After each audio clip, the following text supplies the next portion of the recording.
Ada dari 12 bulan, ada 5 bulan yang sangat istimewa, sifatnya berurutan.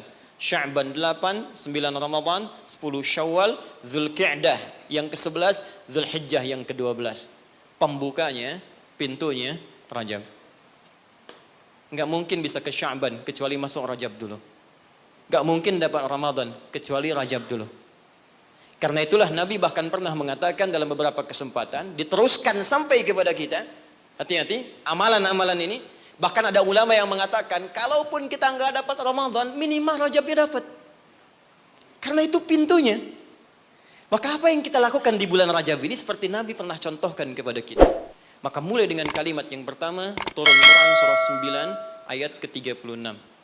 Saking pentingnya bulan ini, ada ulama mengatakan karena bulannya penting dan istimewa, maka setiap muslim mesti mengetahui keistimewaannya. Saya khawatir begitu bulan ini berhenti, kita kehilangan keistimewaannya. Maka keutamaan yang pertama ada di Quran surah ke-9 ayat ke-36. Saya agak cepat. Inna iddatasy syuhuri 'indallahi 12 syahran fi kitabillah. Kata Allah jumlah bilangan bulan setahun ada 12. Yauma khalaqas samawati wal ard.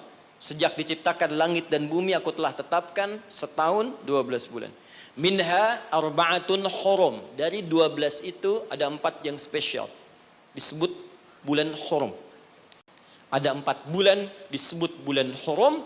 3 berurutan kata Nabi, 1 terpisah. Yang 3 itu Dzulqa'dah 11, Dzulhijjah 12, Al-Muharram bulan pertama, yang keempat namanya Rajab. Dan kita sekarang ada di bulan ini, di bulan spesial ini. Amalan pertama, apa yang harus kita kerjakan di bulan ini? Teruskan ayatnya. Dzalikad dinul qayyim fala tadhlimu fihinna anfusakum. Orang yang agamanya benar, yang Islamnya baik kata Allah, maka dia akan memanfaatkan Rajab dengan mengerjakan amalan yang pertama. Apa itu? Fala tadhlimu fihinna anfusakum. Mulai banyak evaluasi diri supaya tidak berbuat zalim, minimal berlatih di bulan ini. Amalan pertama, introspeksi diri. Zalim, fala tazlimu, jangan zalim. Zalim itu menempatkan sesuatu bukan pada tempatnya. Nafas nih kita, dari ujung kepala sampai ujung kaki. Setiap tubuh ini sudah diterangkan oleh Allah fungsinya. Misal, mata fungsinya melihat yang baik. Quran surah ke-24 ayat 30. 31 untuk perempuan. Lisan untuk bicara yang baik-baik. Quran surah 49 ayat 11 sampai 12. Sampai kaki, sampai ke ujung kaki, melangkah pada yang baik. Quran surah misal ke-25 ayat 69. Ya, baik, semuanya sudah diatur dari ujung kepala sampai ujung kaki. Kalau Anda gunakan setiap anggota tubuh di luar hal yang Allah telah tetapkan, berarti zalim sifatnya. Contoh, mata tadi melihat yang baik-baik. Sekarang mata dipakai melihat yang tidak baik. Berarti mata berbuat zalim dalam kehidupan. Saya tanya sampai dengan siang hari ini, berapa kali mata digunakan untuk melihat yang tak baik? Mungkin dari mata ini ada dorongan untuk berbuat yang tak baik. Itu sebabnya yang menjadikan keluar dari masjid kadang-kadang ada sepatu hilang, sendal hilang. Apa yang pertama melihat? Mata terdorong kemudian kepada nafsu. Baik, sampai ke ujung kaki, berapa kali berbuat yang keliru. Itu mungkin yang menghambat kesuksesan yang dikerjakan saat ini. Karena lisan dengan teman jadi nggak akrab. Karena pendengaran yang keliru muncul fitnah. Karena melangkah pada yang tidak benar, muncul hal yang menjadikan perselisihan. Berapa banyak yang kita harus evaluasi. Maka kalau kita sadar ada yang berbuat yang tidak baik, maka saya berikan gambaran singkat bagaimana cara memperbaikinya. Sekarang lihat sini. Teman-teman masih ingat nggak pemilik rezeki siapa? Allah. Yang punya kedudukan siapa? Allah. Yang punya kebijakan siapa? Allah. Sekarang kita bekerja kan supaya Allah kasih pada kita kan? Nah, sekarang kata Allah, kerjakan ini, jangan lakukan ini. Lalu Anda mengerjakan yang dilarang oleh Allah. Dan berharap mendapatkan apa yang akan diberikan oleh Allah. Maka mustahil. Sekarang gak usah bicara tentang Allah lah. Anda ingin dapat sesuatu. Tapi dengan orangnya punya hubungan buruk. Kan mustahil bisa dapat yang diinginkan. Anda mau datang ke si B. Tapi Anda tidak punya hubungan baik dengan si B. Apa yang tidak diinginkan si B, Anda kerjakan. Mustahil Anda dapatkan. Nah, sekarang karena itu Nabi ilustrasikan begini.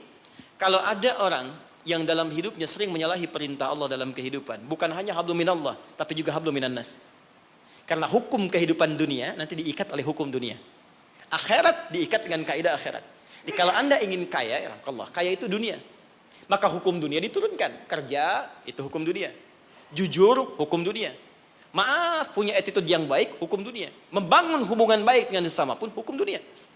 Maka dari itu, maaf, sekalipun Anda punya hubungan yang tidak baik, bukan dengan muslim, dengan non-muslim misalnya punya perilaku buruk, yang tidak diperkenankan oleh syariat.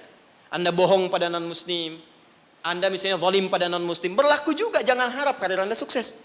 Tidak cukup kita bisa mendapatkan kelancaran dalam usaha dengan sekedar sholat. Sholat memberikan keberkahan, kemudahan, kelancaran. Kalau hubungan dengan manusianya buruk, juga sama akan menghambat. Dengan ibu Anda kurang baik, dengan ayah Anda kurang baik, dengan istri, dengan suami kurang baik, itu mungkin bisa menghambat kepada karir pekerjaan Anda. Apalagi kalaupun ini baik, dengan suami baik, istri baik, tetangga baik, tapi kalau dengan Allah tidak baik, maka ada sesuatu yang tidak mudah kita dapatkan dalam kehidupan. Terakhir, bagaimana cara berintrospeksi di bulan ini? Maka diturunkanlah oleh Nabi cara-cara berintrospeksi dengan 3 pendekatan utama. Ada 3 lafadznya, ini saya ajarkan yang paling ringan saja. Kalau terkait dengan dosa-dosa keseharian, maka lakukan zikir Nabi Adam. Quran surah ke-7 ayat 23. Saya yakin kita hafal.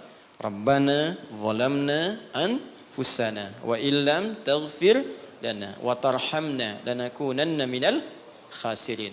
Bacakan itu minimal setelah selesai kita salat. Astaghfirullah, astaghfirullah, astaghfirullah. Allahumma antas salam, minkas salam, tabarakta ya dzal jalali wal ikram. Perbanyak zikir tadi. Rabbana zalamna anfusana wa illam taghfir lana wa tarhamna lanakunanna minal khasirin. Tapi mohon sekali, ketika Anda bacakan zikir ini, jangan sekedar diucapkan di lisan. Bayangkan Anda punya persoalan apa dalam kehidupan. Jadi ketika Anda bacakan, mata Anda zalim, rasakan kezaliman itu. Ketika dengan orang tua tak bagus, bayangkan perbuatan buruk yang sedang Anda kerjakan. Begitu Anda bacakan, air mata Anda menetes, seketika ampunan Allah akan diturunkan kepada kita. Dan gugur perbuatan buruk yang pernah kita lakukan. Rajab, keutamaan yang pertama akan mempercepat anugerah Allah untuk mengampuni dosa-dosa yang pernah berjalan selama hidup kita. Maka isi bulan ini dengan istighfar. Istighfar, istighfar, istighfar yang baik, koreksi diri kita.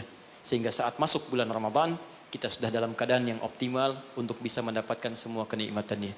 Maka mohon izin, maaf, pulang dari sini, coba cek dulu Pak ya. Ibu di rumah dengan anak-anak mungkin ada masalah, selesaikan. Dengan pasangan hidup, di kantor. Jangan sampai itu yang memberatkan Anda ketika pulang kepada Allah Subhanahu wa Ta'ala. Ini bagian pesan yang pertama. Yang kedua, tingkatkan amal saleh.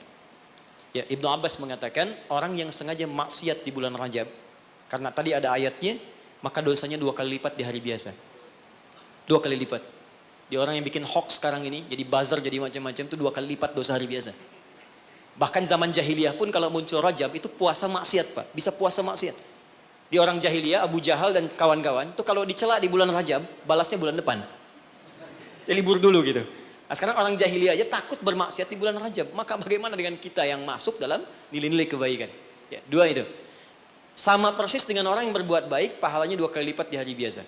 Itu nasnya ada tersambung pada Ibnu Abbas radhiyallahu taala anhuma.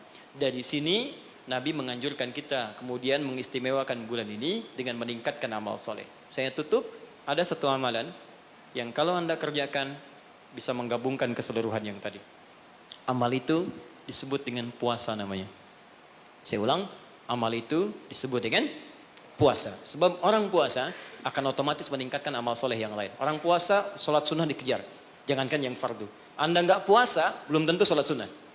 Tapi kalau sedang puasa, jangankan fardu. Ketinggalan sunnah Anda bisa gelisah. Lihat Ramadan. Ibu-ibu berani naruh sajadah, bertarung saat maghrib, bukan untuk isya, untuk tarawih. Nyimpan sajadah saf paling depan tuh.